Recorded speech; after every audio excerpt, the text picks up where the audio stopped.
Prince William and Catherine, the Princess of Wales' friends are opening up about how they intend to deal with Prince Harry and Meghan Markle in the future, and it's utterly damning. There is no sense from this royal couple, the future king and queen, that the grifters will be let in ever again. Indeed, as close friends mark the couple's 15th wedding anniversary, in which they released that beautiful image of the pair of them, their dog, and their 3 children, really showing that the monarchy is strong. Friends do concede that it has been a very tough period for William. But what is interesting is that, if anything, that has strengthened his resolve not to focus anymore on his younger brother. And absolutely, I believe that he will not be part of William's monarchy. So what we're going to do is get into all of these revelations from the Daily Mail's royal editor, Rebecca English, and then we will get top analysis from royal YouTube sensation P Dyna. So, to this reporting from English. Privately, however, friends and associates say that William and Catherine have very much found their groove. It was and is a meeting of minds and equals between the two of them. Now, they're quoting here Jamie Lowther Pinkerton, very close to both William and Harry, a former staff member and a close friend as well. The idea of him wanting to protect her is a nice image, but it goes both ways. She is very protective of him too. There's always been a quiet confidence about her. Through inevitable force of circumstance, William hadn't always had that sort of family background himself growing up. And it's quite clear that Catherine's happy family upbringing has been reflected in the way they are raising their own children.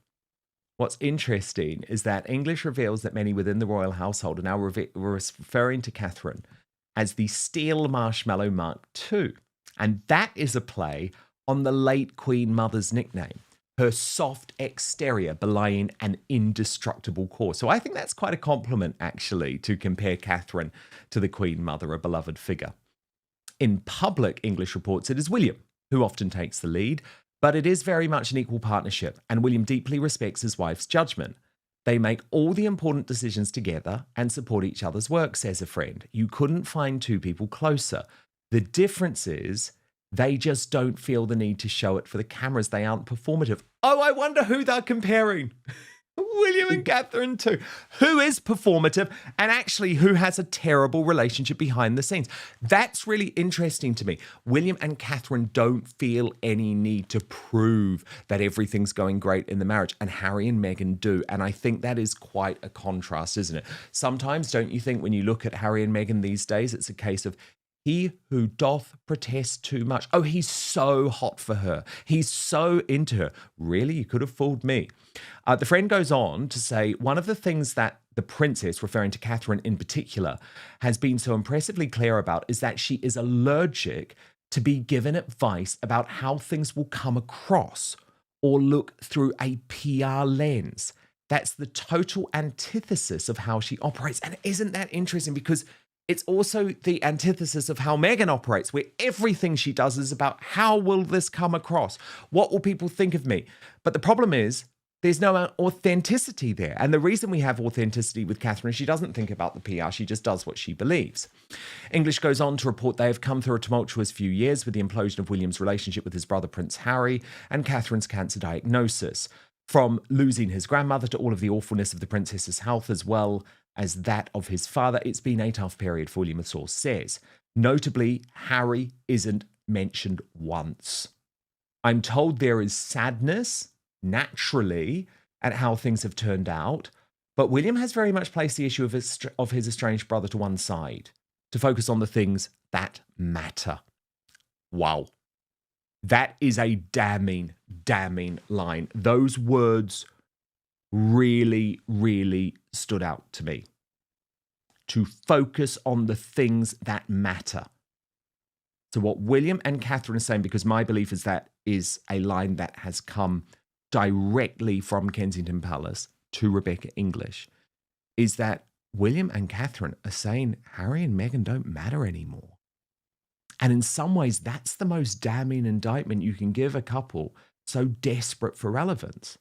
And it's also William making it very clear they don't matter because they are not going to be part of my monarchy. They can do whatever they want to try and become part of Charles's monarchy, but they are not going to become part of my monarchy. Those 5 words, really significant. English does go on to report that Andrew Mountbatten Windsor is more of an immediate headache, the ramifications of which may well last into William's own reign. I am told suggestions the heir to the throne was a prime mover in his banishment to Norfolk are untrue. While despairing of his uncle's behaviour, the future king was deeply concerned about Andrew's mental health. As for reports he has frozen out his cousins Beatrice and Eugenie, a friend says firmly it's complex, but he is kinder than that. Easter, when it is claimed that William only agreed to attend if the sisters weren't there, was absolutely nothing to do with him. Well, I'm sorry, this is a whole load of spin going on here. This is a whole load of spin, and I understand why William is trying to do it, because he would be worried that if something goes wrong with Andrew or something goes wrong with Beatrice and Eugenie, he would take some of the blame. But that is spin. I'm just going to be honest about that, because Charles was the one that brought William and Beatrice and Eugenie back. Sorry, they brought Andrew and Beatrice and Eugenie back into the fold. They then talk about the house move, and English reports that the isolation of Forest Lodge on the Windsor estate has been crucial to the Wales' own sense of family harmony. So this move has made a big difference. The source, and this is again, I would believe, a source working directly for the couple, it's given them a new lease of life. It's helping them to put the unhappy memories of the past few years behind them. The move has given them a renewed sense of purpose and vigour. They are happier, and you can see that visibly. Adelaide Cottage, their former home, coincided with a really unhappy time in their lives, and they were ready to start a new chapter. Another source says they've become more comfortable with the increasing state duties they take on, but at the same time, like nothing more than sitting at home and watching Traitors, a recent obsession apparently 3 nights a week. Well, I understand that. It's a bit of a guilty pleasure for me too, I will admit. The next few months will see another sea of change in their lives, with their eldest child, Prince George, who turns 13 in July, heading off to boarding school. So confirmation there that George will not just be a day pupil. Like all parents, they are both equally thrilled for him and dreading it, I think, says a friend. William is also continuing to work on his long-term master plan to promote his work with, as he has described it, maybe a smaller R in the royal. A big part of that has been open with how he feels on things such as the work he has done on mental health and suicide prevention, a source explains. When thinking about the future, he himself has said change is on the agenda. That is true. But it is worth noting that both he and Catherine are also very much, quote, conservative with a small c. And this is very interesting to me, very hopeful for me, because they are a little bit woke too, but I like this. They both respect the tradition that comes with their roles, says a source close to them. They add, will he get rid of garden parties and trooping the colour? No, of course not. But might those things feel a little different in the reign of King William? Yes. They both want things to feel more relevant and of today, whenever that might be. Another source says, when you want to make change, you have to make really difficult decisions. He's prepared to shake a few trees, but not to cut down the whole orchard.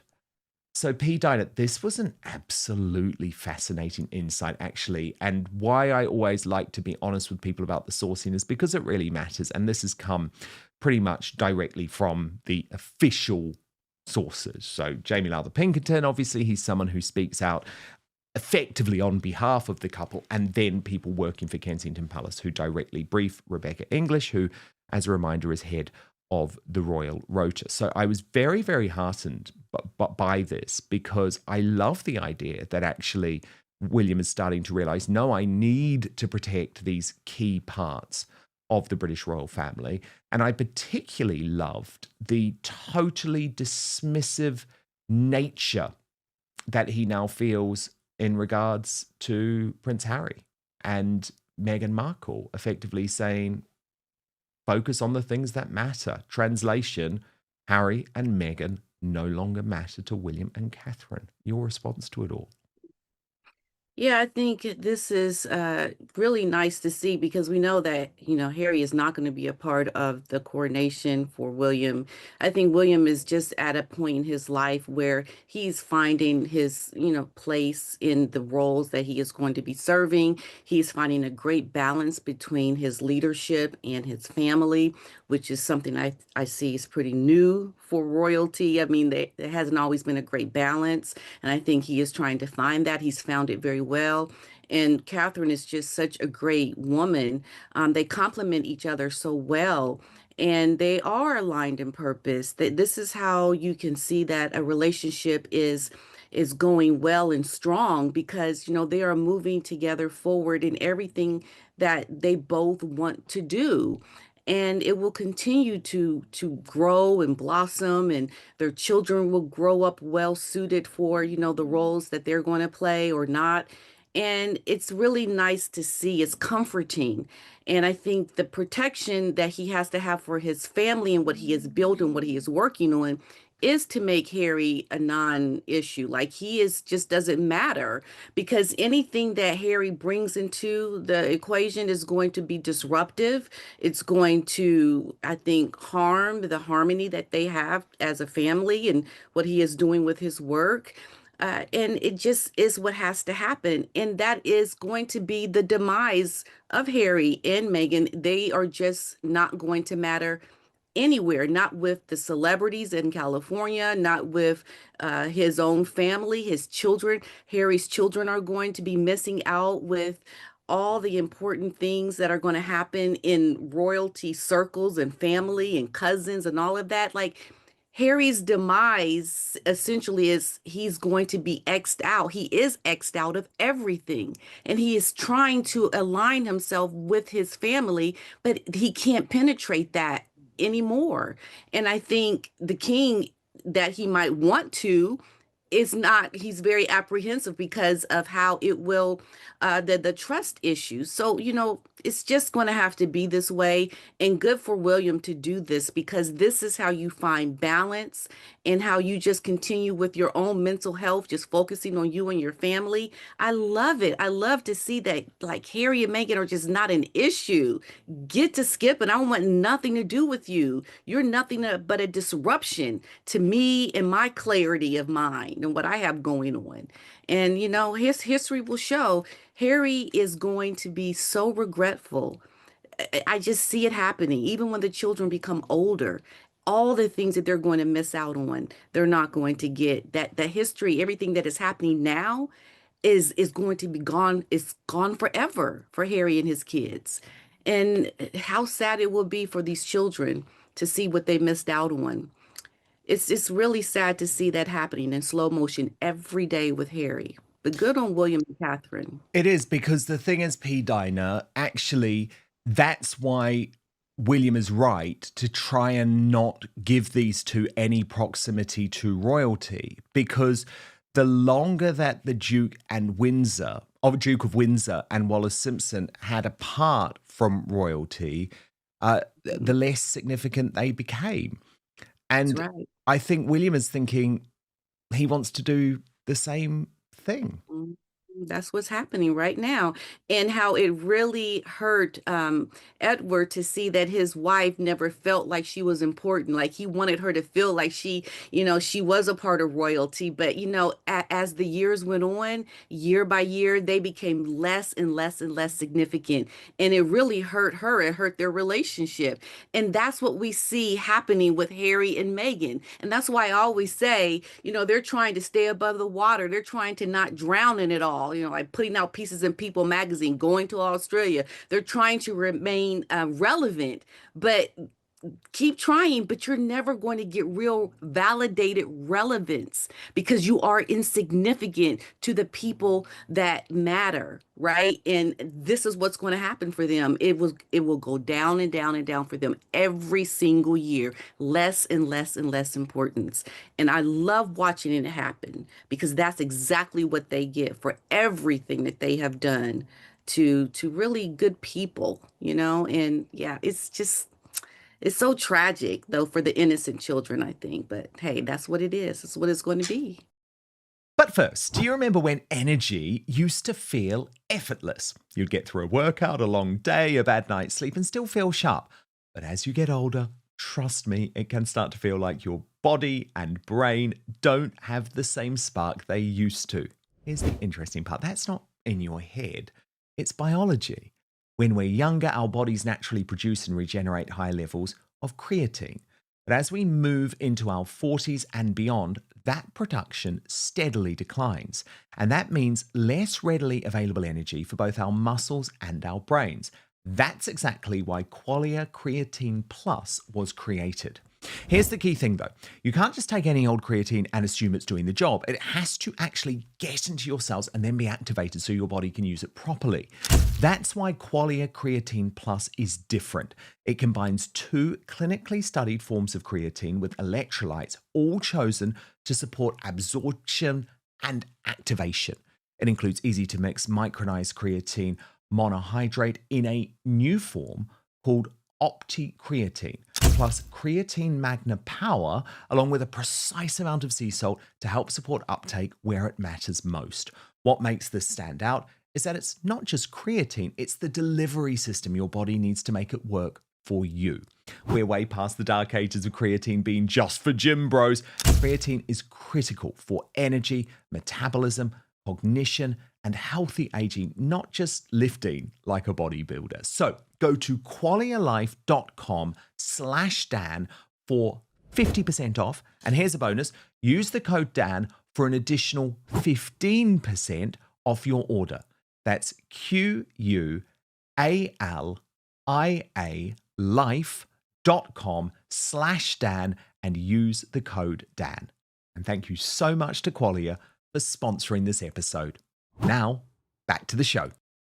Meanwhile, this week, P Dyna, more trouble for the British royal family over Andrew Mountbatten, Windsor. And we also saw Eugenie spotted in Sicily for her first public appearance in months. This was at the wedding of the son of Sir Rocco Forte, the hotel tycoon. But I think far more worrying was this new intervention from the former British Prime Minister Gordon Brown. Look at the cover of the New Statesman magazine in the United Kingdom, the main left-wing publication, but one adored by the ruling Labour Party in this country. And okay, there's a question mark, but effectively he is now saying that there is a cover-up going on. And he is directly invoking the police in this cover-up and saying that it is in part in regards to Andrew Mountbatten Windsor.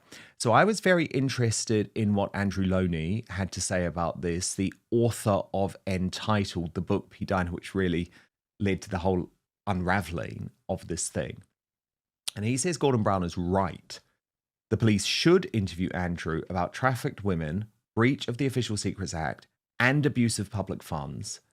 He said it's a powerful piece by the former PM that lays out the shameful way the British establishment has let down Epstein's victims. And I just want to read you a little bit of what Brown says. He says, will anyone in Britain ever be charged in relation to the sexual violence perpetrated and organised on British soil by the paedophile Jeffrey Epstein? Nothing less than the prosecution of those who aided and abetted Epstein will do justice to those who suffered grievous, unconscionable sexual abuse. And he says, Andrew Loney says that we're lucky to have this former Prime Minister doing this investigative journalism. And he says that the British authorities should, and this is Gordon Brown saying this, so this is significant, right? When an ex-Prime Minister says this, the British authorities should re-interview Andrew, not just over possible breaches of the Official Secrets Act, but over his use of public funds, and especially over incidents in which women allegedly brought to him at Sandringham, Buckingham Palace, Windsor, and other locations may have been trafficked into the country by Epstein. Loney says Brown references the use of RAF bases for Epstein's jets and provides the evidence contained in emails that Andrew himself arranged for this, and that it wasn't, as the MOD seemed to suggest, something that was routine when the airports had spare capacity, subject to there being no adverse impact on military airports. The former Prime Minister also references the now infamous photograph at Sandringham of Andrew laid over various women's laps and asks the question as to whether any of these women are linked to the initial December 2000 flight into Britain of Epstein's Lolita Express. There is also another fascinating revelation in the piece. When Brown was Chancellor, Andrew had requested that there be a royal fleet separate from the RAF that could be used exclusively for the royal family. An astonishing level of entitlement that is, of course, entirely in character for Mountbatten Windsor and takes Air Miles Andy to a whole new dimension. The article notes that the New Statesman was told by the palace when it asked for a comment on the story that the king does not wish to comment further and was referred to his paltry statement about his sympathies with the victims. Very well, if Charles has nothing further to say, but why can't the palace as an institution respond? Then announce that they will be investigating fully a scandal that has outraged and appalled the entire country and that they will endeavour to work out what went wrong so that it can't be allowed to happen again. Given the police have brought no charges against Andrew for sexual crimes, there is no legal reason for the palace to be reticent in investigating the extent to which they knew about Andrew's movements and behaviour. The Windsors are possibly the most surveilled, protected family in the world, and with more personal staff than most, yet nobody saw anything. So P Dyna, it had gone a little bit quiet on this front. I just want to make one point, and I think it's really disgusting, actually. I'm just going to be honest. I think it's disgusting that Gordon Brown did this in the week of the state visit to America. He's a former prime minister. He knows how diplomatically important that mission was for King Charles III. And I'm just going to be honest, sometimes you've got to put the country first. Okay. So I think that was a huge mistake. I'm going to start by saying that. However, I think some of the other points he makes, P Dyna, about what the palace should be doing are valid, actually. So I think the timing was off, but some of the points he's making are valid. You know, there is no charge. Why can't the palace do more? Didn't they say they did want to cooperate with the police? And I'm not happy with a constant veil of silence over this. I think we deserve more, but I know this is a controversial P Dyna. How do you feel about it? We are on a mission to 700,000 subscribers. So I need you to do something for me right now. It is free. It is easy. It is simple. Just hit that subscribe button on YouTube. That's because over 50% of you watching this video haven't done that yet. And it is the best way to support Outspoken. We're totally independent, by the way. No big tech backing, no billionaires pulling the strings. And if you turn on the bell, you'll get alerted to all our new videos. I just think, yeah, there should be something said from the palace. It's like they haven't really addressed it and said anything. You would think that a statement, something, at least to the victims. I don't understand the silence. I think that's a way of ruling that was suited for a different time. And we are definitely in different times now from how they used to do, or how they do things. And so they need to change how they are doing things when it comes to something so serious and you know, so much has happened with very innocent young girls, and Andrew has, you know, been, you know, somewhat punished, right? But there should be something said. And I think that is not enough to, you know, have something happen for him in terms of, you know, his life being downgraded, but the palace not saying or speaking out on anything.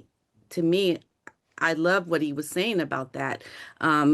But you know, at this point, I just think we have to keep it alive. It has to stay relevant and keep, you know, talking about what happened to the victims. I know they didn't get a chance to speak with the king while in America for various reasons. But to not put out a statement or say anything, I think is just doing too less. Like, come on now, you gotta step up and lead, be a Prince William and Catherine, Princess of Wales, are reportedly entering a new phase of their royal life, one that is increasingly defined by stability within their own family and distance from Prince Harry and Meghan Markle. According to friends close to the couple and reporting from Daily Mail royal editor Rebecca English, there is a growing sense that the Prince and Princess of Wales are narrowing their focus entirely onto their future role as King and Queen and leaving behind the turmoil that has defined recent years. What emerges from these briefings is a picture of a couple who see themselves as a united front, emotionally aligned, strategically focused, and increasingly uninterested in ongoing royal conflict. Friends of the couple describe Prince William and Catherine as having found their groove after what has been an extremely difficult period. The suggestion is that their relationship is not only strong, but deeply balanced. While William may take the lead in public-facing royal duties, insiders insist that decision-making is entirely shared. One source close to them describes it as a meeting of equals, where both partners actively shape the direction of their public and private lives. There's also a strong emphasis on Catherine's influence within the relationship. Far from being a passive figure, she's described as highly protective of William and deeply involved in shaping family decisions. This dynamic is often framed by insiders as one of mutual support rather than hierarchy. One of the more striking descriptions coming out of palace-adjacent commentary is the idea that Catherine is now being referred to as Steel Marshmallow Mark II, a modern comparison to the late Queen Mother's famous nickname. The implication is clear. Catherine presents a soft, approachable public image, but possesses an internal strength and resilience that makes her central to the stability of the royal family. This characterization is intended as a compliment, positioning her as both relatable and unwavering under pressure. Supporters argue that this combination is part of why she's become such a trusted figure within the monarchy's future structure. A major theme in the reporting is the contrast between how William and Catherine manage their public image compared to Prince Harry and Meghan Markle. According to palace sources, William and Catherine are not performative. They're described as not feeling pressure to demonstrate their relationship for public consumption. Instead, they say to prioritize private stability over public presentation. This is where the commentary becomes more interpretive. Critics suggest that Harry and Meghan are more focused on how their relationship appears externally, while William and Catherine are focused on authenticity behind closed doors. This contrast is being used to frame two very different approaches to royal life, one rooted in privacy and duty, the other in media visibility and narrative control. Perhaps the most significant claim in the reporting is that Prince Harry is no longer considered part of William's long-term vision for the monarchy. According to sources, William has effectively placed the issue of his estranged brother to one side in order to focus on his future role as king. The key phrase repeated in the briefing is that William is now focused on the things that matter. This has been interpreted as a clear signal that reconciliation, at least in a formal royal sense, is no longer a priority. Instead, William is said to be building a monarchy that will not include Harry in any functional or ceremonial capacity. That marks a significant shift from earlier hopes that tensions could eventually be repaired. Alongside the family dynamics, there's also discussion of how William and Catherine envision the future monarchy itself. Sources suggest that while they respect royal tradition, they're also open to modernization. The phrase used is conservative with a small c, meaning respectful of tradition but not resistant to evolution. There's no suggestion that major ceremonial institutions like trooping the color or garden parties will be removed. However, there may be subtle changes in tone, structure, and relevance. The goal, according to insiders, is to ensure the monarchy feels of today rather than trapped in the past. William is also said to be considering a smaller R royal, a more streamlined and modernized royal institution. This would align with his known interests in mental health advocacy, environmental issues, and social responsibility. One significant factor highlighted in the reporting is the couple's relocation to Forest Lodge on the Windsor estate. According to insiders, the move has had a stabilizing effect on their family life.